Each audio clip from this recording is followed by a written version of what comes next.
Hello दोस्तों, क्या हाल चाल। आज हम बात करेंगे चैप्टर नंबर 22 विद्युत धारा के अनुप्रयोग। जो लोग इस चैनल पर नए हैं पहले जाकर के प्लेलिस्ट से सारे वीडियो सारे चैप्टर देख लीजिए, अभी भी समय है। अगर स्पीड बढ़ा के देखेंगे, स्किप कर करके देखेंगे तो सारे चैप्टर कवर हो जाएंगे। अब हम लोग के लास्ट चैप्टर पर चल रहे हैं, इसके बाद 2 चैप्टर और हैं। बाकी जो लोग चैनल पर नए हैं लाइक करिएगा, शेयर करिएगा, सब्सक्राइब करिएगा। आज हम बात करेंगे विद्युत धारा के अनुप्रयोग। इस चैप्टर की अब सबको पता है कि हर वीडियो में इंट्रोडक्शन प्लस एमसीक्यू क्वेश्चंस रहते हैं, तो पहले इसकी थ्योरी पे थोड़ा बहुत नजर डाल लेते हैं। चैप्टर काफी छोटा है ये। अब इसमें मेन चीजें बात करते हैं।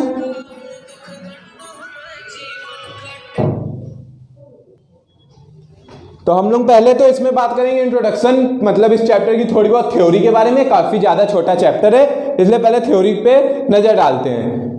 सबसे पहली हेडिंग है विद्युत ऊर्जा। अभी तक विद्युत धारा अगर आवेशों के प्रवाह की दर को क्या विद्युत धारा कहते थे। अब इसकी पहली हेडिंग है विद्युत ऊर्जा। विद्युत ऊर्जा क्या होती है? जब किसी परिपथ में जब किसी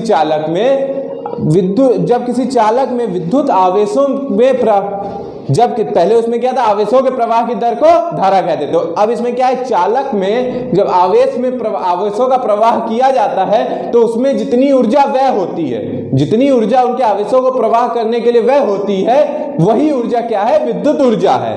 कोई दिक्कत नहीं होनी चाहिए। अगली हेडिंग है इसमें ज्यादा क्या, पहले बीच की 1-2 हेडिंग ही देख रहे हैं। सामर्थ्य या शक्ति। सामर्थ्य और शक्ति एक ही चीज है। क्षमता मतलब होता है, इसका मतलब क्या, कितनी शक्ति कितनी सामर्थ्य है इनमें। तो सामर्थ्य क्या होता है, किसी विद्युत परिपथ में विद्युत ऊर्जा के व्यय होने की दर। उस समय विद्युत ऊर्जा क्या चीज है, जो आवेश प्रवाह होते हैं उनकी प्रवाह होने में जितनी ऊर्जा व्यय होती है वो विद्युत ऊर्जा होती है। आवेशों के प्रवाह होने में जितनी ऊर्जा व्यय होती है वो विद्युत ऊर्जा होती है। और सामर्थ्य क्या है, विद्युत ऊर्जा के व्यय होने की दर बात आ गई, मतलब समय से भाग दे देना। विद्युत इतने समय में इतनी ऊर्जा व्यय हुई तो उतने से भाग दे देना। तो विद्युत ऊर्जा मतलब जब विद्युत ऊर्जा के व्यय होने की दर क्या कहलाती है, सामर्थ्य या शक्ति। अब एक बात आती है फ्यूज। इस चैप्टर में एक फ्यूज, मतलब आप लोग घर में भी देखे होंगे कभी कदा जब लाइट शॉर्ट सर्किट या कुछ, अब तो एमसीबी आ गई है, नहीं तो जब फ्यूज लगा रहता था तो वही फ्यूज ही उड़ जाता था। तो फ्यूज जो होता है डायरेक्ट श्रेणी क्रम में किसी लाइन में जोड़ दिया जाता है कि अगर तेज वोल्टेज या कुछ आए तो तुरंत जो है लाइन टूट जाए, मतलब धारा का प्रवाह ना हो। तो फ्यूज इसलिए यूज होता है। अभी भी इन्वर्टर वगैरह में देखे होंगे छोटा सा लगता है, कई हर चीजों में लगा रहता है, इलेक्ट्रॉनिक्स के छोटा सा लगा रहता है। उसका जो है मतलब बीच का जो तार होता है उसको बहुत, इसमें क्वेश्चन भी है, इसका गलनांक जो है सबसे कम रखा जाता है। क्यों रखा जाता है कि जब हीट हो तार या कुछ हो तो सबसे पहले वो फ्यूज टूट जाए कि धारा रुक जाए, प्रवाह ना हो, तो हमसे क्या होगा, हमारा परिपथ बचा रहेगा। अब एक बात आती है कि और इसका जो ये होता है फ्यूज जो होता है वो तांबे या टीन या शीशे की मिश्र धातु का एक छोटा सा होता है।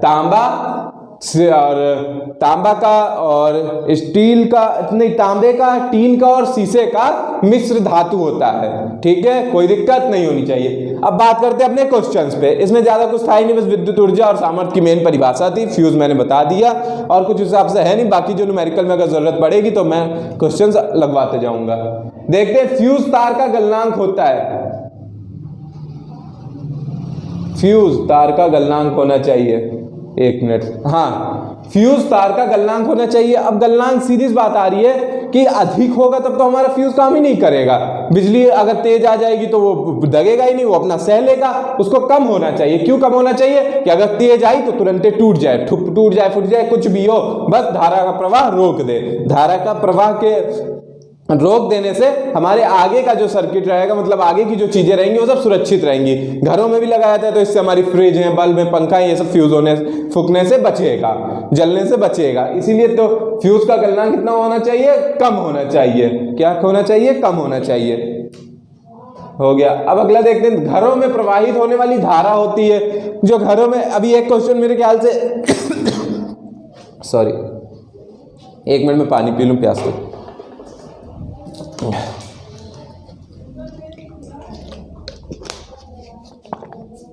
चलिए देखते हैं। अभी एक और क्वेश्चन मेरे ख्याल से 1-2 वीडियो पहले जो पढ़ा था उसमें भी ये क्वेश्चन आया था। घरों में प्रवाहित होने वाली धारा होती है। ये लाइन से 3-4 चैप्टर में आ रहा है, मतलब ये क्वेश्चन फंसने के चांसेस हैं, 70% चांस है कि फंस सकता है पेपर में। तो घरों में प्रवाहित होने वाली धारा होती है प्रत्यावर्ती की दिष्ट धारा। प्रत्यावर्ती को क्या बोलते हैं? AC current. दिष्ट धारा को डायरेक्ट करंट। तो हमेशा कौन सी यूज होती है? AC current. इन्वर्टर वगैरह भी रहता है तो वो भी हम लोगों को एसी में कन्वर्ट करके ही देता है। तो घर में कौन सी यूज होती है? जो एक बार ऊपर जाती नीचे जाती है, जो छू लो तो करंट मार के छोड़ देती है। डीसी करंट अगर पकड़ लेगी तो चिपके रह जाएंगे। सबसे खास बात यही होती है कि एसी करंट जो है पकड़ेगी छोड़ देगी, पकड़ेगी छोड़ देगी, ऐसा होता है एक बार झटका देके छोड़ देती है, लेकिन एसी करंट अगर पकड़ लिया तो लटकाए ले जाएगा। अब चलिए एसी करंट तो घरों में कौन सी यूज होती है? एसी की डीसी। एसी करंट यूज होता है, तभी अगर कभी कदार छू लो कुछ तो बच जाते हैं। अगर डीसी हो रहा होता तो चिपक गए होते हैं, तो बचते भी नहीं। अक्सर के कौन सी यूज होती है? एसी होती है, क्योंकि वो छोड़ती भी रहती है। एक एग्जांपल खुद ही को कभी ना कभी किसी ना किसी को लग ही जाता है करंट, तो लगता है कुछ सेकंड के लिए लगता है, तुरंत ही छोड़ देता है। तो ये इस बात का प्रूफ है ना कि हाँ एक बार में कई बार पकड़ती है छोड़ती, पकड़ती छोड़ती है, तो वो झटका देके छोड़ देती है। तो कौन सी यूज होती है? AC current. इसके आगे लिख लो एसी। एसी मतलब प्रत्यावर्ती धारा। अब विद्युत ऊर्जा नापने का यंत्र है। विद्युत ऊर्जा को किसमें? विद्युत धारा वगैरह तो चलो बात की गई थी कि अमीटर में, अब उसको किसमें नापा जाता है, लेकिन अब यहाँ बात आ रही विद्युत ऊर्जा नापने का। मतलब अब वोल्ट मीटर से किसको नापते थे? विभवांतर या विभव को, विभवांतर को नापते थे। तो अब सीधी बात है, जब हमको पता है कि विभवांतर से वोल्ट मीटर नापते हैं तो विद्युत ऊर्जा को उससे नहीं नापते होंगे। अगला वाला क्या है? वाट घंटा मीटर, इससे नापते हैं। ठीक है, कोई दिक्कत? अब आगे देखते हैं, घरेलू विद्युत परिपथ में बल्ब प्रयुक्त किए जाते हैं। घरेलू विद्युत परिपथ मतलब घर में जो ये लाइन शॉर्ट सब जुड़ी रहती है, मतलब बल्ब वगैरह लगते हैं, उनको किस क्रम में यूज करते हैं? श्रेणी क्रम या समांतर क्रम में?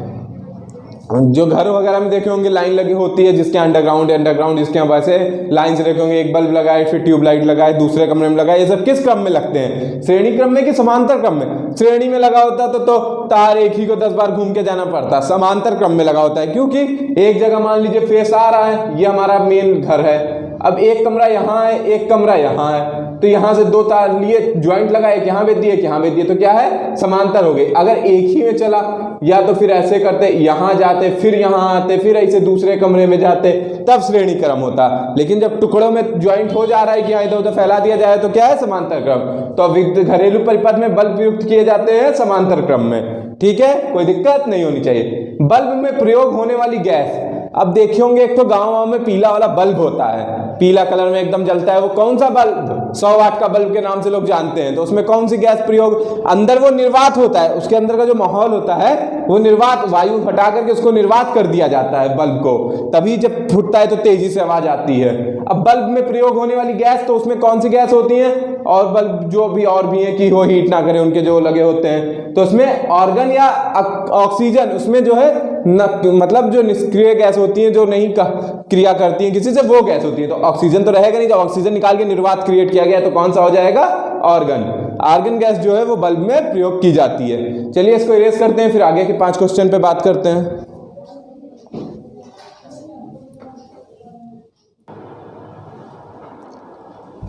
चलिए मैंने और क्वेश्चंस नोट कर लिए हैं, बाकी आप लोग स्क्रीनशॉट लेते चलिएगा, जब मेरा मतलब एक नजर एक बार देखते भी रहिएगा, हो सके तो लिख लीजिएगा कॉपी में कितने क्वेश्चन सही रहते हैं। अगला देखते हैं, बल्ब में उपयुक्त तंतु वाष्पित होने लगता है। बल्ब में उपयुक्त तंतु, तंतु क्या चीज? जो उसमें बीच में देखे होंगे गोल सा, जब 100 वाट वाला बल्ब तार लगा रहता है गोल गोल, ऐसे बल्ब में बना ही दूं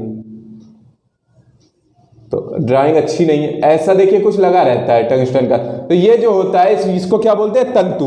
तो ये जो तंतु होता है वो वाष्पित होने लगता है। वाष्पित कब होने लगता है? मतलब बहुत ज्यादा हीट होने लगेगा या जो भी, तो वाष्पित कब होने लगता है? वो 2100 डिग्री सेल्सियस से वाष्पित होने लगता है। इसीलिए इसमें गैस वगैरह भरी जाती है, ऑर्गन है या जो भी ऑर्गन वगैरह इसीलिए भरी जाती हैं कि जो गैस मतलब जो तंतु वाष्पित हो रहा है वो वाष्पित ना हो, मेन इसीलिए भरी जाती है। तो 2100 डिग्री सेल्सियस के ऊपर ये वाष्पित होने, ये 2100 डिग्री सेल्सियस से ये वाष्पित होना शुरू हो जाता है। अगला क्या है? बल्ब के अंदर रहता है। अभी मैंने बताया था बल्ब के अंदर क्या ऑक्सीजन का सब निकाल करके उसमें वैक्यूम क्रिएट किया जाता है। क्या क्रिएट किया जाता है? निर्वात। निर्वात को वैक्यूम बोलते हैं। बल्ब के अंदर निर्वात क्रिएट किया जाता है, तो बल्ब के अंदर निर्वात रहता है। कौन रहता है? निर्वात रहता है। आगे देखते हैं, सही संबंध है। सही संबंध इस समय ये सब संबंध अगर समय ज्यादा होता तो मैं सारे डेरिवेशन सॉल्व करा देता, लेकिन अभी बस ये सब का ज्यादा यूज भी नहीं है, बस आपको न्यूमेरिकल में काम आएगा, बस फॉर्मूला याद कर लीजिए। डेरिवेशन तो पेपर में सॉल्व करने को आता है 10th 12th के। चलिए सही संबंध इसमें कौन सा है, 1 वाट बराबर 1 वोल्ट गुणे 1 एम्पियर, या फिर 1 वाट बराबर 1 एम्पियर बटे 1 वोल्ट। तो इसका सही है पहला वाला, 1 वाट बराबर 1 वोल्ट गुणे 1 एम्पियर। याद करते चलना है चीजों को। बस आगे देखते हैं, P तथा R के बीच संबंध है। P क्या है यहाँ पर, R क्या है, P क्या, पावर सामर्थ्य या शक्ति, R क्या है, प्रतिरोध। सामर्थ्य और सामर्थ्य या शक्ति और प्रतिरोध के बीच संबंध क्या है, P बराबर V स्क्वायर, P बराबर V स्क्वायर, R बराबर P बराबर V स्क्वायर R, या फिर P बराबर V स्क्वायर बटे R। तो इसका क्या हो जाएगा दूसरा वाला, P बराबर V स्क्वायर अपॉन R। ये सब बस याद करते चलना है, ये सब बस न्यूमेरिकल में काम आएंगे, इसको याद करते चलना है और क्वेश्चन में भी आ फंस सकता है, इसलिए इसको याद कर लीजिए, समय कम है। अब विद्युत ऊर्जा का मान होगा I स्क्वायर RT या फिर I स्क्वायर बट्टे RT। तो इसका हो जाएगा I स्क्वायर RT, कोई दिक्कत नहीं होनी चाहिए। इस तरह से हमारे 10 क्वेश्चंस कंप्लीट हुए। अब 2 चैप्टर और बचे हैं, देख लेते हैं कौन से हैं।